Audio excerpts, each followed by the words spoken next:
আজকে এইখানে যারা যারা বসে রয়েছেন তাদের প্রত্যেকের আন্দোলনে এখানে যারা যারা আজকে এখানে যে রাজনৈতিক দলগুলো আছে প্রত্যেকের গত দীর্ঘ 1.5 বছরের বেশি সময় ধরে ফেসিবাদ বিরোধী আন্দোলনে তাদের অবদান রয়েছে, তাদের ত্যাগ রয়েছে। তারা দীর্ঘ সময় ধরে তারা একটা রেজিস্ট্যান্স দেখিয়েছে এবং ফেসিবাদ বিরোধী আন্দোলনে সবাই তাদের কন্ট্রিবিউশনের জায়গা থেকে সবাই একসাথে এসেছিল বলেই আমরা সামগ্রিকভাবে বৈষম্য বিরোধী ছাত্র আন্দোলনের নেতৃত্বে আমরা ফেসিস্ট এবং খুনি শেখ হাসিনাকে আমরা স্থায়ীভাবে বাংলাদেশ থেকে উৎখাত করতে পেরেছি এবং এই স্থায়ীভাবে উৎখাত করার পরে আমরা একটি আমাদের প্রত্যাশিত বাংলাদেশের যে যাত্রাটি সেই যাত্রাটা এখন শুরু হয়েছে। কিন্তু এই শুরু হওয়ার পর থেকে আমরা দেখছি যে আমাদের বাংলাদেশ থেকে যে ফেসিবাদটি উৎখাত হয়েছে তাদের নানাবিধ ষড়যন্ত্র, তারা বিদেশে বসে বিভিন্নভাবে ষড়যন্ত্র করছে এবং বিভিন্ন ফরম্যাটে তারা আবার ফিরে আসতে যাচ্ছে। এখন আমরা আমাদের জায়গা থেকে আজকে আলোচনার মধ্য দিয়ে আমরা কিছু বিষয় সিদ্ধান্তে পৌঁছেছি। এই সিদ্ধান্ত হচ্ছে বেসিক কিছু প্রিন্সিপালসে আমরা আমাদের জায়গায় পলিসিগত জায়গায় রাজনৈতিকভাবে এটা রাজনৈতিক সৌন্দর্য, গণতান্ত্রিক সৌন্দর্য, সেখানে বিভিন্ন বিষয়ে দ্বিমত থাকবে, কিন্তু বেসিক প্রিন্সিপালসে আমরা একমত থাকবে। সেটার মধ্যে হচ্ছে যে zero tolerance two Awami League. Awami লীগের পুনর্বাসনের ক্ষেত্রে ফেসিবাদ বিরোধী যে রাজনৈতিক শক্তিগুলো ছিল 5ই আগস্টের পূর্বে, সেই প্রত্যেকটি রাজনৈতিক দল আওয়ামী লীগের পুনর্বাসনের প্রশ্নে জিরো টলারেন্স, ছাত্র সংগঠনগুলো জিরো টলারেন্স নীতি অবলম্বন করবে। অর্থাৎ কোন ফরম্যাটে আওয়ামী লীগকে পুনর্বাসিত হওয়ার সুযোগ দেওয়া হবে না, কোন ফর্মেই আওয়ামী লীগ পুনর্বাসিত হবে না, তারা যত চেষ্টাই করুক না কেন। এবং সেটি এক্সটেনশনে হচ্ছে আমরা দেখতে পাচ্ছি বাংলাদেশে যে আন্দোলনগুলো বিভিন্ন সময় এখন দানা বাঁধছে, আন্দোলনের একটা উপলক্ষ তৈরি হয়েছে যে প্রত্যেক দাবি নিয়ে রাস্তায় এসে একটা মৌসুম চলছে। সেই মৌসুমে আমরা দেখছি যে আওয়ামী ফেসিবাদী যে শক্তিগুলো রয়েছে তাদের ব্যাপক ফাইন্যান্সিং রয়েছে এবং গত 16 বছরের দুঃশাসনে আওয়ামী লীগ আমরা দেখেছি যে বাংলাদেশের অর্থনৈতিকে নাজুক একটি পরিস্থিতিতে তৈরি করে তারা নিজেদের পকেট ভারী করেছে এবং দেশটাকে আমরা দেখেছি ব্যাংকগুলোকে খালি করে ফেলা হয়েছে এবং অফশোরিং এর মাধ্যমে প্রচুর পরিমাণ একটা 2 লক্ষ কোটি টাকারও বেশি পাচার করেছে। এবং আমরা দেখেছি যে জাস্ট একটা এমপির যে বিদেশে 360টার মতো বাড়ি ছিল। তো সেই জায়গা থেকে আমরা সিদ্ধান্ত পৌঁছেছি নীতিগতভাবে যে গত 3টা ইলেকশনে যারা নির্বাচিত হয়েছে আওয়ামী লীগ থেকে দ্রুততম সময়ের মধ্যে তাদের সম্পদ বাজেয়াপ্ত করতে হবে। কারণ তাদেরকে আমরা যদি ফিনান্সিয়ালি ক্রিপল না করা যায় আইনগতভাবে, তাহলে যে বিদেশে বসে তাদের যে ষড়যন্ত্রগুলো তারা করছে বাংলাদেশকে আবার পিছিয়ে নিয়ে আসার জন্য, সেই ষড়যন্ত্রগুলো অব্যাহত থাকবে। সেই জায়গা থেকে এই অন্তর্বর্তীকালীন সরকারকে সুস্পষ্ট এবং দৃশ্যমান পদক্ষেপ নিতে হবে। আমরা আজকে নিচ্ছি, কালকে নিচ্ছি, পদক্ষেপ নিচ্ছি, এই ধরনের বিষয় না। আমাদেরকে সুস্পষ্ট এবং দৃশ্যমান দ্রুততম সময়ের মধ্যে পদক্ষেপ নিতে হবে, যেটির মধ্য দিয়ে যারা নির্বাচিত হয়েছে আওয়ামী লীগ থেকে তাদের সম্পদকে বাজেয়াপ্ত করতে হবে। দ্বিতীয়ত যে বিষয়টি, সেটি আজকে আমরা নীতিগতভাবে একটি সিদ্ধান্তে পৌঁছেছি। সেটি হচ্ছে যে আমরা এই যে একটি সরকার নতুন এসেছে, কিন্তু এই সরকারটি কিন্তু আওয়ামী প্রশাসনিক কাঠামোর মধ্যে সে এসেছে। আমরা দেখেছি যে গণহারে রাজনৈতিক রেকমেন্ডেশনের ভিত্তিতে, আওয়ামী রাজনৈতিক রেকমেন্ডেশনের ভিত্তিতে সরকারি বিভিন্ন প্রশাসনে নিয়োগ দেওয়া হয়েছে। এই অন্তর্বর্তীকালীন সরকারকে সিদ্ধান্তে পৌঁছাতে হবে যে তারা এই যে আওয়ামী লীগের লেসপন্সার দিয়ে পরবর্তী যে প্রশাসন এই ফেসিবাদকে হৃষ্টপুষ্ট করেছে, যে প্রশাসন দিয়ে এই ফেসিবাদ এই 16 বছর ধরে বাংলাদেশের মানুষের অধিকার হরণ করেছে, তারা যদি ভেবে থাকে এই একই আওয়ামী প্রশাসন দিয়েই তারা একটি পরিশুদ্ধ বাংলাদেশ গঠন করবে, তাহলে এটি হচ্ছে এই অন্তর্বর্তীকালীন সরকারের রং মুভ।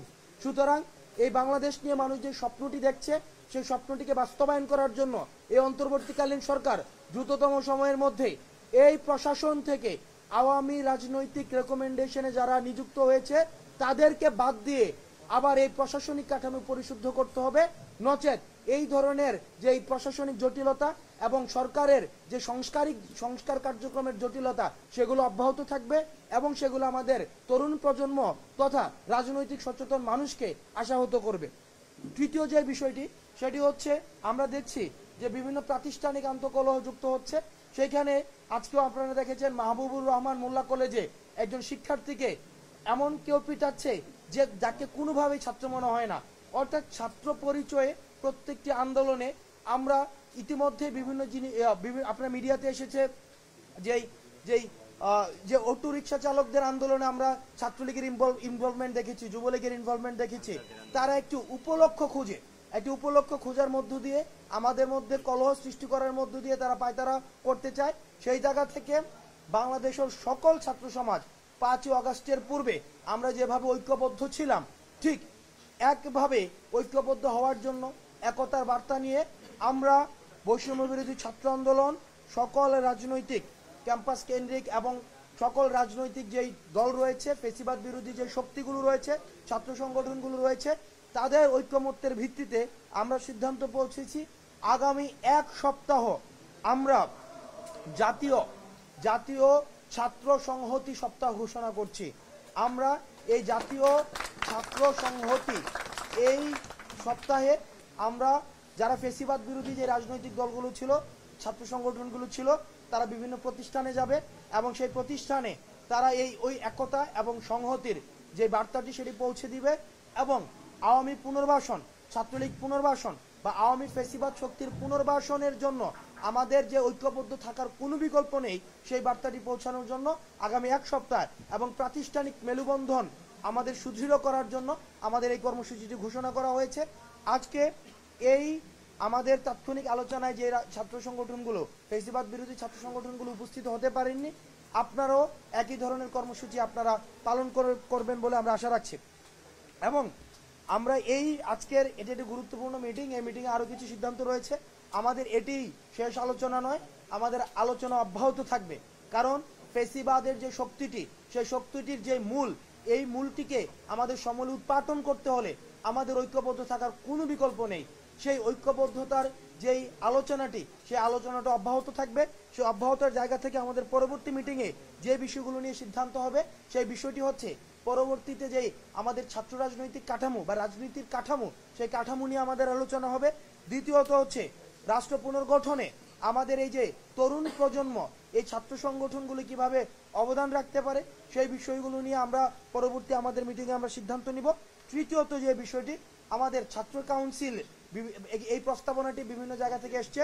ছাত্র কাউন্সিল অর্থাৎ ঐক্যবদ্ধ হওয়ার যে ফরম্যাটটি ছাত্র কাউন্সিলের প্রস্তাবনা এসছে, সেটির ফরম্যাট কিভাবে হতে পারে বা এটির প্রোজ এন্ড কনস নিয়ে আমরা আগামী যেই ডিসকাশনটি যেটি হবে, সেটিতে আমরা সেই বিষয়গুলো নিয়ে আমরা আলোচনা করব আজকে। এবং আমরা আজকে একটি বিষয় আমরা এখানে একমতে পৌঁছেছি বা এখানে একমতে, এগুলো নিয়ে পলিসি ডিসকাশন পরের সপ্তাহ হবে। তবে এই বিষয়টি হচ্ছে যে ছাত্র সংসদ নির্বাচন নিয়ে বা ছাত্র সংসদে ছাত্র প্রতিনিধিত্বের যে জায়গাটি, অর্থাৎ যে প্রয়োজনীয়তাটি, এই প্রয়োজনীয়তাটি আমরা এই ছাত্র সংগঠন যারা ছিল, ফেসিবাদ বিরোধী যে ছাত্র সংগঠনগুলো, তাদের মধ্যে এই প্রয়োজনীয়তা উপলব্ধি হচ্ছে। এখন সেটির ফরম্যাট কেমন হবে, কিভাবে সেই প্রক্রিয়াটি আগানো যাবে, সেই বিষয়গুলো নিয়ে আমরা পরবর্তী আলোচনায় আমরা সেই বিষয়গুলো নিয়ে আমরা কথাবার্তা বলবো। এখন সার্বিকভাবে আমরা আহ্বান জানাবো যে আমাদের স্কুল কলেজের যে ভাইরা রয়েছেন, আপনাদের কাছে আমরা আহ্বান জানাবো, দেখেন এই দেশটা আমাদের, আমরা একটা দীর্ঘ লড়াই সংগ্রামের, এখানে যারা যারা এখানে বসে আছেন প্রত্যেকেই, আমরা এখানে প্রত্যেকটা মানুষ দীর্ঘ সংগ্রামের পরে আজকে আমরা নতুন একটি বাংলাদেশ বিনির্মাণের শুরুটা করতে পেরেছি মাত্র। আপনাদের ভুলে গেলে চলবে না, আমাদের যে একতার একটি শক্তি, এই শক্তি কিন্তু হচ্ছে শিক্ষা প্রতিষ্ঠানের আপনারা ছাত্ররা, আপনারা হচ্ছেন আমাদের শক্তি। এই শক্তির জায়গা থেকে আপনাদেরকে বিভিন্নভাবে বিভাজনের চেষ্টা করা হবে, আপনাদেরকে নিয়ে বিভিন্নভাবে ব্যাড পলিটিক্স করার চেষ্টা করা হবে।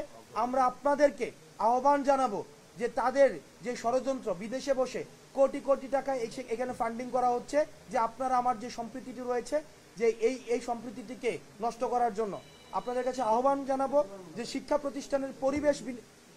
প্রতিষ্ঠানের পরিবেশ বিনষ্ট হয় অথবা আমাদের জাতীয় সম্পদ নষ্ট হয়, আমাদের যে জাতীয় ঐক্যটি আমাদের হচ্ছে ইতিমধ্যেই আমাদের নির্মিত হয়েছে, সেই ঐক্যটি বিনষ্ট হয়, অথবা আমাদের ফেসিবাদ যে শক্তিগুলো, সেই শক্তিগুলো আবার কোনো ফর্মেটে আবার পুনর্বাসিত হতে পারে, সেই সুযোগটি আমরা কোনো শিক্ষার্থী, স্কুল কলেজ এবং বিশ্ববিদ্যালয়ের কোনো শিক্ষার্থী আমরা কোনোভাবেই আমরা করে দিতে পারি না। সেই জায়গা থেকে আমরা ভ্রাতৃত্বের জায়গা থেকে আমাদের যে স্কুল কলেজের যেই ছোট ভাইরা রয়েছে, আমাদের ভ্রাতৃত্বের জায়গা থেকে আপনাদের প্রতি আহ্বান থাকবে, আমরা একসাথে আমাদের পরবর্তী বাংলাদেশটা করতে হবে। আপনারা বুক চিতিয়ে দিয়েছেন বুলেটের সামনে, আপনারা যে আমাদের তরুণ প্রজন্মরাই হচ্ছে আপনারা বুলেটকে ভয় পাননি। আপনারা ওই পুলিশ বলেছেন একটা বুলেট দিয়ে মারি আবার আরেকটা উঠে দাঁড়ায়। আপনাদের মধ্যে এই তারুণ্যের শক্তি রয়েছে, এই তারুণ্যের শক্তিটাকে আমরা পরবর্তী ইতিবাচক বাংলাদেশ বিনির্মাণের ক্ষেত্রে আমরা হচ্ছে প্রয়োগ করব এবং আমরা একটা সুখী সমৃদ্ধ আমাদের এই যে 2000-এর বেশি শহীদ হয়েছে এবং এই যে 20,000-এর বেশি আহত হয়েছে, যারা এখন হসপিটালে কাতরাচ্ছে, তাদের যে দায়িত্ব, তাদের যে দায়ভার, এই দায়ভারের জায়গা থেকে আমাদের ঐক্যবদ্ধ থাকতে হবে। এই পর্যায়ে আজকের মিটিং নিয়ে আমাদের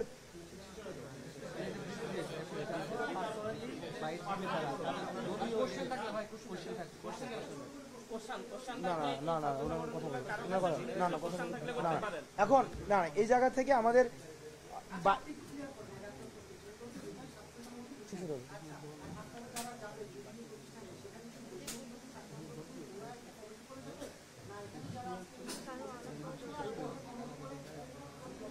দেখেন, এটা যুগপৎ ভাবে আমরা সমন্বিত ভাবে এই কর্মসূচিটি ঘোষণা দিয়েছি। প্রত্যেকটি ফেসিবাদ বিরোধী, আমি আবারও বলছি, ফেসিবাদ বিরোধী যে ছাত্র সংগঠনগুলো রয়েছে তারা তাদের জায়গা থেকে অথবা আমরা একসাথে, অর্থাৎ এই কর্মসূচিটি আমরা আমাদের মতো করে স্বতঃস্ফূর্তভাবে আমরা হচ্ছে পালন করব, এটার কোনো বাধ্যবাধকতা নেই।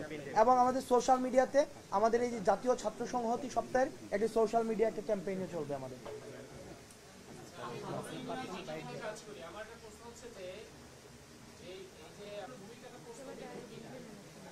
ইতিমধ্যে আমান ভাই একটা কথা বলেছেন কিছুক্ষণ আগে, যে এই বিষয়টি হচ্ছে যে সাইন ল্যাঙ্গুয়েজ ব্যবহার করেও যদি প্রিভিয়াস গভর্নমেন্টের সময়, ফেসিবাদ গভর্নমেন্টের সময় কোনো কর্মসূচি দেওয়া হতো, সাইন ল্যাঙ্গুয়েজ যে আগামীকাল এমন জায়গায় হচ্ছে কর্মসূচি আছে, সেটাও ইন্টেলিজেন্স উইংগুলো হচ্ছে বুঝে যেত এবং হচ্ছে যে পরিমাণ নিপীড়ন গ্রেফতারের যেই আমরা হচ্ছে মহাযজ্ঞ দেখেছি, যে ফেসিবাদ যেই শক্তিটা ছিল শক্তিটার কাছে।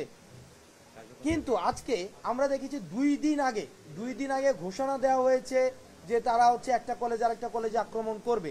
2 দিন আগে ঘোষণা দেওয়ার পরেও আমাদের যেই আইন শৃঙ্খলা রক্ষাকারী বাহিনীর যে নির্লিপ্ততা, এই নির্লিপ্ততাকে আমরা প্রশ্নবিদ্ধ করি এবং আমরা মনে করি এটা হচ্ছে টোটাল ফেইলিওর। ইন্টেলিজেন্স উইং এর, এই অন্তর্বর্তীকালীন সরকারের ইন্টেলিজেন্স উইং এর হচ্ছে টোটাল ফেইলিওর। সেজন্যই কিন্তু আমরা প্রশাসনিক কাঠামো ঢেলে সাজানোর জন্য আমরা হচ্ছে আজকে সিদ্ধান্ত নিয়েছি। আমরা আজকে এই প্রবলেমগুলি নিয়ে ডিসকাস করেছি যে কেন এই ফেইলিওরটা হয়েছে এবং সেইটা পুনরুদ্ধারের জন্য কি কি পদক্ষেপ নেওয়া যাবে, সেটির জন্য হচ্ছে কিন্তু আমরা প্রশাসনিক কাঠামো ঢেলে সাজানোর জন্য আমরা হচ্ছে সিদ্ধান্ত নিয়েছি।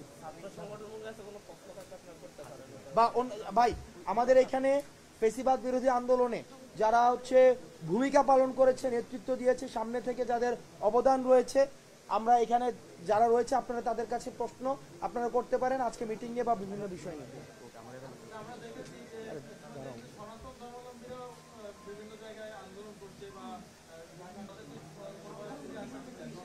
দেখেন, কমিউনিটি অ্যাওয়ারনেস আমাদের হচ্ছে এই বাংলাদেশ হচ্ছে সাম্প্রদায়িক সম্প্রীতির বাংলাদেশ।